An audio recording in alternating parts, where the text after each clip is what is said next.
the House Ag and Natural Resources Budget Committee. To start things off, we're going to just kind of do an introduction. So let's start with Shawnee County, Mr. Alcala. John Alcala here in Topeka, Northeast Shawnee County, District 57.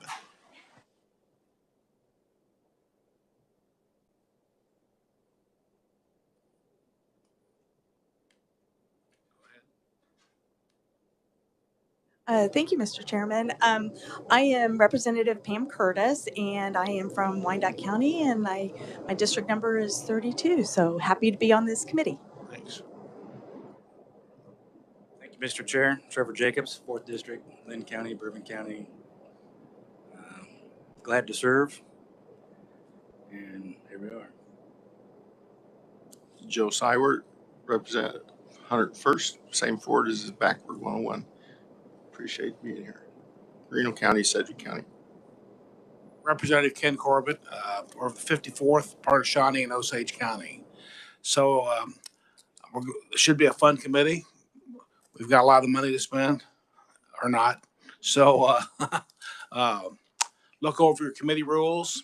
And with that, Luke, I'm going to let you do your thing.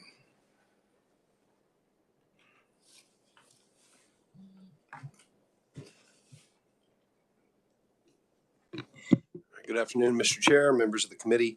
My name is Luke Drury. I am an analyst with Kansas Legislative Research Department. The budgets that you will be hearing from me in this committee are Decisions Utility Ratepayer Board, Kansas Department of Wildlife and Parks, Agriculture, Veterinary Examiners, the Water Office, Corporation Commission, State Fair. Those are the ones for me. What I did do as well, there is a handout of the different committees, or excuse me, the different agencies that this committee will hear. 12 budgets in total, and then we do have some of our other fiscal analysts here, and I'll let them introduce themselves and the budgets they will be presenting to you.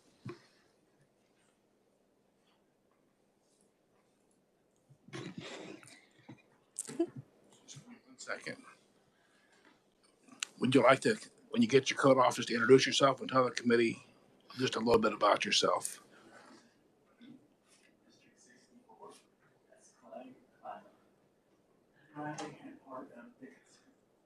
This is my first year. I'm sure you all know what I do. I'm trying to learn. I'm glad to be here. Thank you. Ma'am? Good afternoon, Mr. Chair, members of the committee. My name is Sharday Kane, and this is my 3rd legislative session with Legislative Research, and I am responsible for the Department of Commerce before this committee. Good afternoon. My name is Megan Leopold. This is my 4th session with KLRD. The budget that I have that will be heard in this committee is KDHE Environment.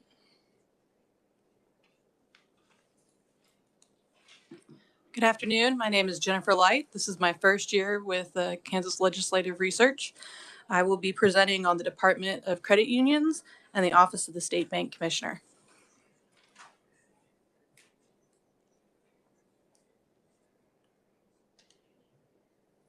And do you have any, you want to introduce staff, have the staff introduce themselves? Good afternoon, committee. My name is Stephen Wu. Don't have any budgets before this committee, but you might see me occasionally as backup as Luke needs additional hands. But otherwise, if you have any questions on the budget process overall, feel free to reach out. And my name is Dylan Deere. I also do not have any budgets before this committee. I'm here to talk about performance-based budgeting. But if you have any questions about the state budget, feel free to reach out.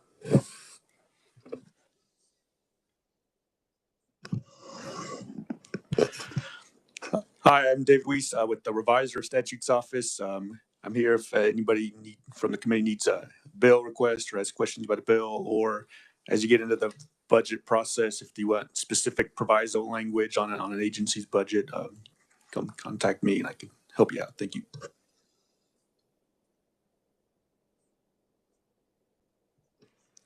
Josh Gosser, I'm the committee assistant. If anyone wants to testify in front of the committee or anything, my contact information will be at the bottom of each agenda.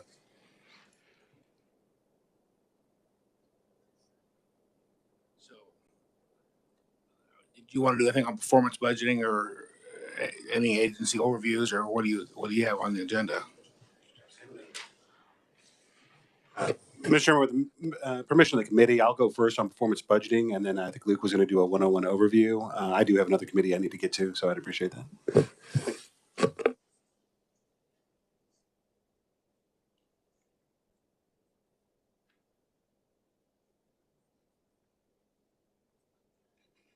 Good afternoon, committee. I've already introduced myself. My name is Dylan Deere. I'm a managing fiscal analyst. This will be my 14th session with the legislature. You should have a blue document before you. So the legislature passed KSA 75-3718B, which does require agencies to incorporate performance measures and outcome measures into the budget process. After reviewing what was being received through that process, it was a 3-year implementation process. The House Appropriations Committee determined that they wanted some additional detail on some of those performance measures and also to look at some of those performance measures in greater detail. So they created a template for agencies to submit their performance measures in, and that template is posted on our website, which we'll send you out the link to. It is over 1,000 pages at this point, so we do recommend that you access it electronically because when I printed it off one time, it was about this tall. So it is something just to be aware of. But for each one of the agencies that appears before this committee, they have submitted a performance measure guide. As a portion of that, it's going to have a variety of items such as the consequences of not funding that particular program, what is the authorizing authority for the program, whether that program is mandatory or discretionary. So when we're talking about that, what we're talking about is sometimes an agency will elect to do something because it's sort of within the general scope of that agency. And sometimes agencies are specifically directed by statute to engage in a specific program. Whether there's any federal funding for the program or whether that program has a maintenance of effort or match requirement. And what we're talking about there is that with a lot of funds, federal funds, they require you to kick in a little bit of local match. You know, sometimes it's a 1-to-1 match, sometimes it's a 1-to-5 match. It'll vary. We'll try to identify that. As far as maintenance of effort is concerned, that's basically the amount of funding that sort of you have to stay at in order to be able to continue to receive those federal funds. And there's a whole bunch of different sort of consequences if you don't meet that MOE. Sometimes you just lose that amount of state match that you're below it. Sometimes you have more and larger disgorgement from the federal government. It just depends on the program, how it works.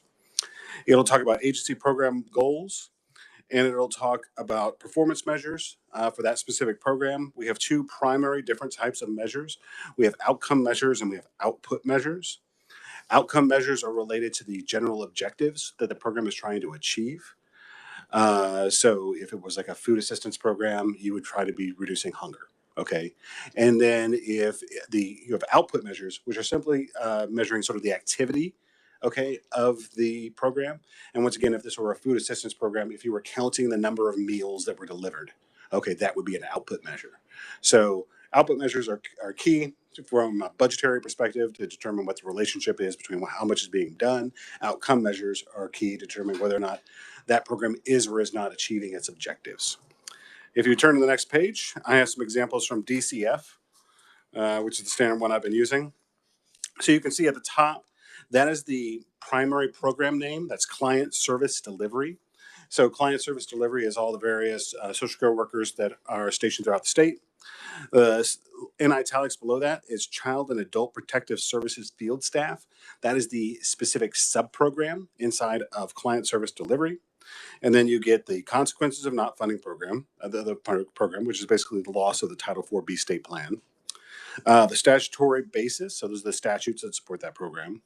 Mandatory versus discretionary. Whether there's a maintenance of effort or match requirement, there is yes.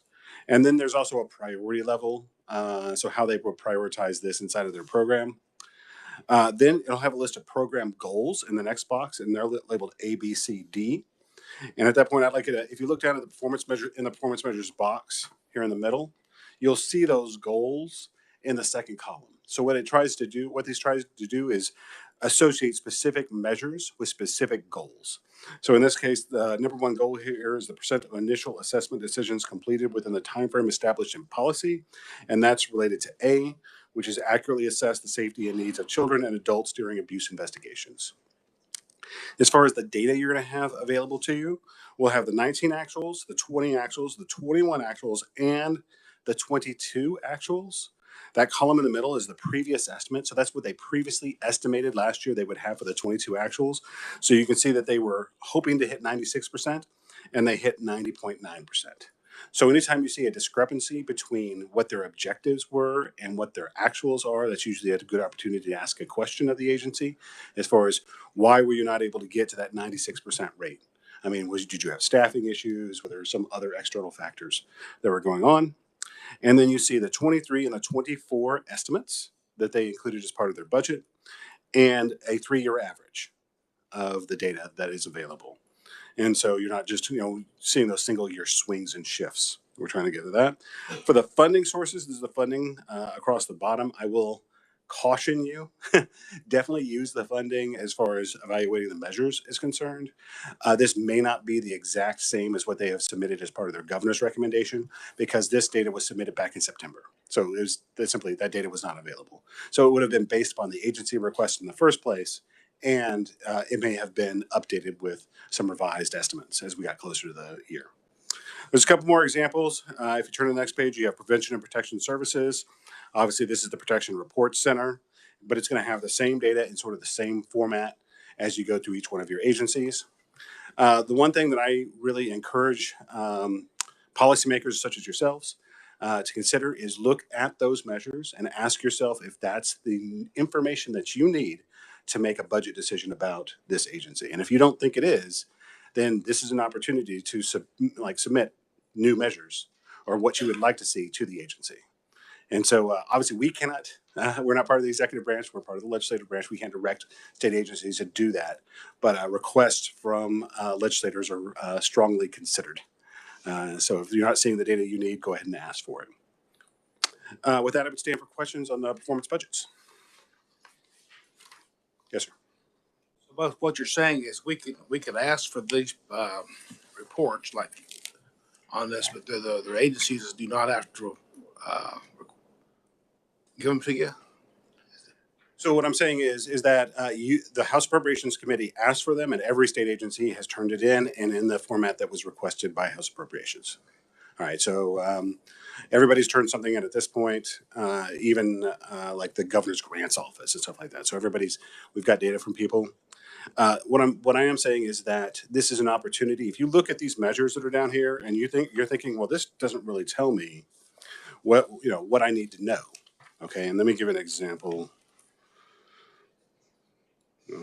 Honestly, these measures are pretty good. DCF does a pretty good job of selecting measures, but let's look at the Prevention and Protection Services Protection Report Center.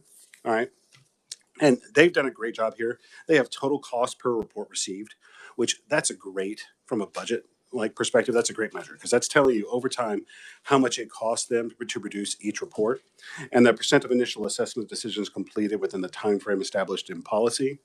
But you may want to know about situations for the Protection Report Center where they've had negative reports that haven't been acted on. Maybe that might be a measure that you would like to see, because you want to know whether or not the Protection Report Center is having the effect of reducing risk for the target population.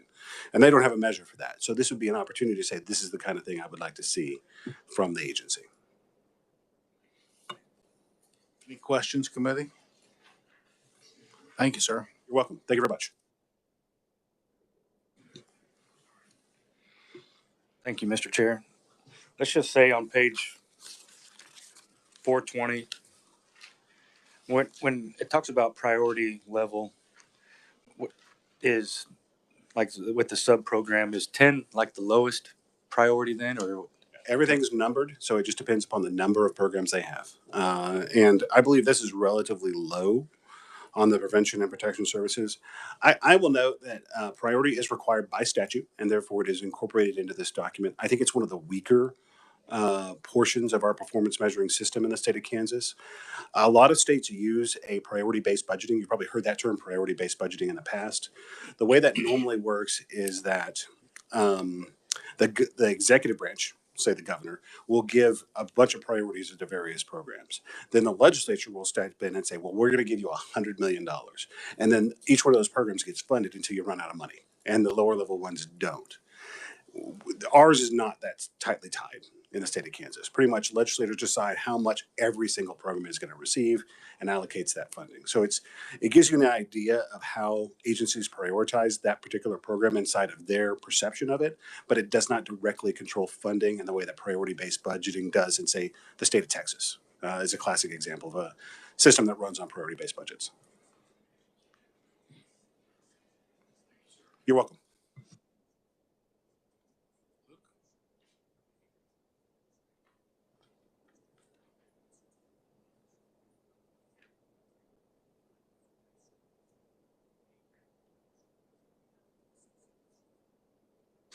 All right. Thank you, Mr. Chair, members of the committee. I did fail to mention off the hop that one of our analysts was unable to be here today. Her name is Molly Pratt, and she will be presenting the Board of Accountancy for you.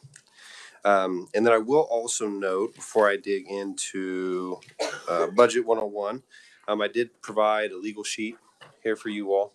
So what this does is all the different agencies that will be seen before the committee. It shows their 2022 actuals, SGF, all funds, their 23 actuals, 23 approved, so what the 2022 legislature approved, 2023 revised estimate, so that's an agency request, and then it goes out and builds out from there to show you percent change, nominal change, their 24 requests and how that compares to 2023. All in total in 2022 expenditures from the different agencies that were presented in this committee totaled $648 million. Yeah. So, and that's SGF on the top and then all funds down there on the bottom. So next I want to go to the sheet here. It says KLRD Legislative Research Department Budget Basics. So first step to understanding state agency budgets, state budgeting, is there are essentially two different sides of it. You've got funding and then you've got expenditures. So with funding specifically, there are several different kinds. State general fund, that's a big one. Folks you'll hear at SGF, think sales taxes, income taxes, general stuffs all go into the general fund, go out to wherever it needs to go. State special revenue funds, these are funds that are paid for with different licensing fees. For example, optometrist, dentist, when they pay their licensing fees, right, that's collected by the board, that goes into a special revenue fund. There are not just only those agency-specific funds, but there are special revenue funds that are appropriated. That is to say, State Building Institutions Fund. There are different collections that go directly into that, and those monies can only be used for state institutions' capital projects. EDIF, Economics Development Initiative Fund, earmarked for certain specific things. So that's another type of funding source that can be used. And then finally are federal funds. So the federal funds would be received through grants. Federal funds could be for, like for example, the Veterans Commission, they get some federal funds from the federal VA for per diem, right, to take care of veterans at the homes. So that can be a different mix of things. So, but those are the three main, or really the three only revenue sources, or not revenue sources, funding sources: general funds, special revenue funds, and then federal funds. Now, once we figured out all the funding sources, expenditures. So generally speaking, the state breaks down expenditures into 7 different expenditure types. The first one would be salaries and wages. For the most part, that'll be the largest expenditure class out of any state agency. There are some that are exceptions to that, right? Like think KDADS, DCF. Those will have lower salary and wage expenditures, but by and large, those are the largest expenditures on any state agency. The next would be contractual services. And contractual services can make up a whole litany of stuff. That could be the IT guy that you hired to come in to do some work. That could be food service workers. That could be lawn care. Anything with that. In addition to that, that could also be a lease with Xerox or with Savin, right? I mean, that's a contractual service to have that printer there for you. Third class would be commodities. And for this particular instance, we're not necessarily talking soybeans and corn, but we're talking other consumable products, right? So we're talking pens, we're talking ink, we're talking food for the homes, that sort of stuff. Anything that can be consumed and used, and typically with a relatively small lifespan, right? That's a commodity. Capital outlay would be anything with a longer lifespan. So you're talking computers, vehicles, excavators. Trying to think of all the other different types. But anyway, capital outlay sort of stuff is there. Other assistance and grants and benefits. Or excuse me, I skipped one. Aid to local governments. But aid to local governments and other assistance can sometimes be confusing, and it's easy to get them mixed up. With aid to local governments, think about payments to a municipality, to a county, to another government entity, right? So that is aid to local governments. Here in our document, we talk about school districts, cities, counties. And then another expenditure class is other assistance, grants, or benefits. Now, this is more of, think, cash payments to individuals, unemployment, property tax relief payments, tuition grants, claims, that sort of deal. And then the last expenditure class is capital improvements. So capital improvements are payments for highways, buildings, other things like that.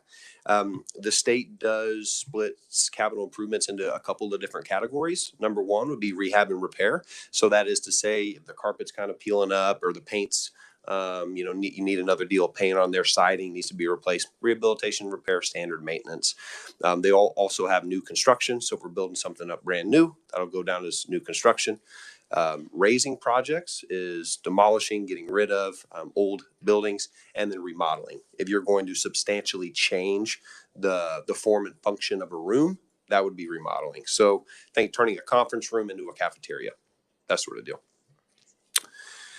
Moving on to page 3 is on budget versions. And of note, as I said earlier with that long legal sheet, that sheet does show you the approved budget and the agency's request, but it does not have governor's recommendation.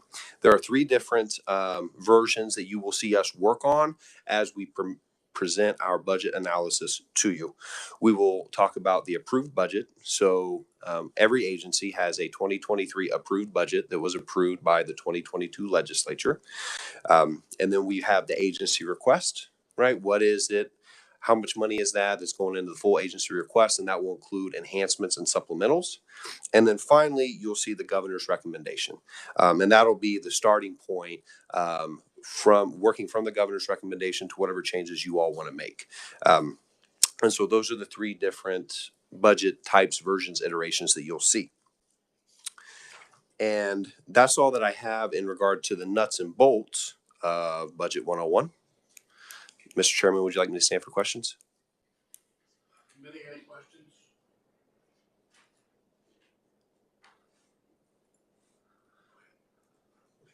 When the agencies come up to us, will we see all 3 of these simultaneously, these different budget plans? So you won't necessarily see them all stacked right against each other, but the BAs will have multiple pages that walk through those different changes. We'll have pages that show these are the changes from the approved. These are the changes from actuals. We'll actually go back and show you what the agency spent the previous year and how it changes, and then how the governor's recommendation is different from the agency request. So not necessarily just all in one page, but it'll be in a budget analysis that you'll be able to flip through and be able to see that. And we'll point out those changes as well as we present. Okay. Luke, that's a good job. Thank you. All right. If you'd like, Mr. Chairman, I can also go over the kind of the process, that is to say the cycle of the state budget. Okay. So here we have a nice little one pager, different colors on it. And then the last page which says KLRD budget publication description. That coincides with the colored sheet. So like, for example, the purple one that says February, it'll say KLRD documents, budget analysis. You flip over to your budget 101, right there, the second one down, budget analysis, it'll show you or tell you what it'll look like and explain what's in there. So essentially right now, or excuse me, let's go back. So agencies submit budgets in September, as Dylan indicated. In January, we find out what the governor's recommendations are, typically with the state of the state. And then from there, we move into February, where we're really close at now, getting ready to move on over. And this is where a lot of the work in the legislative branch begins. And so this will be budget hearings and recommendations during the month of February. So that's when you will see our BAs, where we'll compare the different budget iterations. Agencies will also be available to answer questions. They typically like to testify as well and tell you all about what they're doing. When we get into February and March, that's when we'll start to report out in the money committees. So what you all develop here in a subcommittee report will then go to the House Appropriations Committee. From there, they'll make more recommendations, potential changes, and then we continue to move on through the process. In March, we'll get to the Committee of the Whole. So on the floor, we'll go through the process there, up or down. We will move from there then into a conference committee. As you all know, you'll have a House position, and then the Senate will have a Senate position. Wherever you all differ, conference committee will work that out. Come up with some recommendations and a full report, conference committee report, which will then go back to the Committee of the Whole, where from there, more discussion will be had, up or down votes there. And then finally, in April and May, we'll have an omnibus session. So those are typically cleanup bills or cleanup items, right? Think consensus caseloads. How much is it going to cost for foster care estimates, Medicaid estimates? And then in addition to that, any legislation that you all would have passed during the legislative session, that'll be an opportunity for you all to go back and take a look at that and then decide what funding would be appropriate for those particular items. And with that, Mr. Chair, that concludes my presentation, unless anybody has any questions. Thank you very much. So for the newbies here, the agencies have had 12 months to put this together. You have about 3 hours to spend 6. You have very little time. So look sharp. So talk to your constituents and see if there's anything you'd like to add. If you see anything that you'd like to cut, if you see things that's added, ask them why, and that drill into it a little bit. Just don't sit here. I'm asking you, just don't sit here and vote. So get into it. Does anybody have anything else good for the committee? Next meeting is next Tuesday. If you need to get a hold of me or Josh or Luke, give them a call. If you have any questions, with that, we're adjourned.